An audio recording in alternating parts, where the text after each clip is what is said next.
নমস্কার, রকির ভ্রমণ গাইডের ভিডিওতে তোমাদের সকলকে স্বাগত। আজকের ভিডিও আমার বেনুবন থেকে কি করে নামখানা পৌঁছাবো সেটাই তার লিস্ট, যাত্রী ভাড়া সহ সম্পূর্ণ এখানে দেওয়া রয়েছে।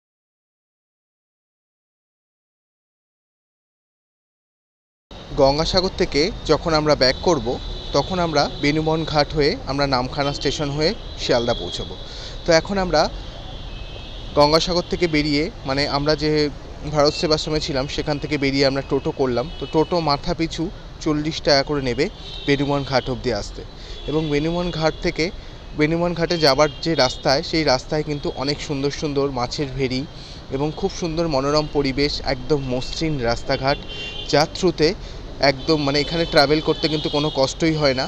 একদম সুন্দরভাবে এবং বিনা পলিউশনে আমরা কিন্তু 1 থেকে 2 দিনের একটা ভ্রমণ আমরা ইজিলি করতে পারি গঙ্গাসাগর এসে। তো আমরা এখন রওনা দিয়েছি রাস্তার দুপাশের খুব সুন্দর সুন্দর ভিউজ দেখতে দেখতে আমরা রওনা দিলাম এখন বেনুবন ঘাটের দিকে। তো আমরা এখন বেনুবন ঘাটে পৌঁছাবো। বেনুবন ঘাটের লঞ্চের টাইমিং আমি এর আগেই তোমাদের শেয়ার করেছি।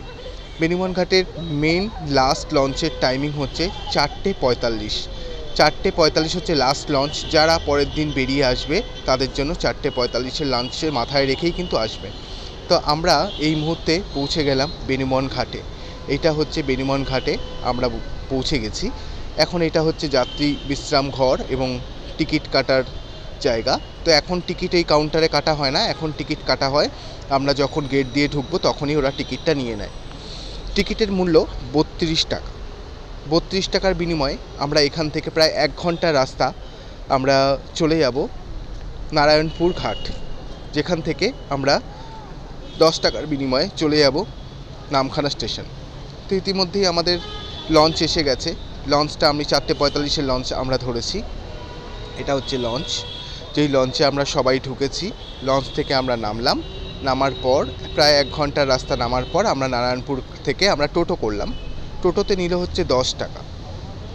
10 টাকা নিল টোটোতে, এবং টোটোতে 10 টাকার বিনিময়ে আমরা কিন্তু এখন পৌঁছে যাব যেটা হচ্ছে নামখানা স্টেশন। তো আমি রাতের ট্রেনটার কথাও বলে দিচ্ছি বন্ধুরা। রাতে যারা 4:45-এর লঞ্চ ধরে আসবে তারা কিন্তু রাত্রিবেলা নামখানা স্টেশনে এসে 7:45-এর শিয়ালদা আসার লোকাল ট্রেনটা তোমরা পেয়ে যাবে। তো এতক্ষণ ধরে আমার ভিডিওটি দেখার জন্য বন্ধুরা তোমাদের অনেক অনেক ধন্যবাদ। যদি ভালো লাগে ভিডিওটা অনেক অনেক শেয়ার করবে এবং কমেন্টস করবে এবং লাইক করবে। Thank you for watching.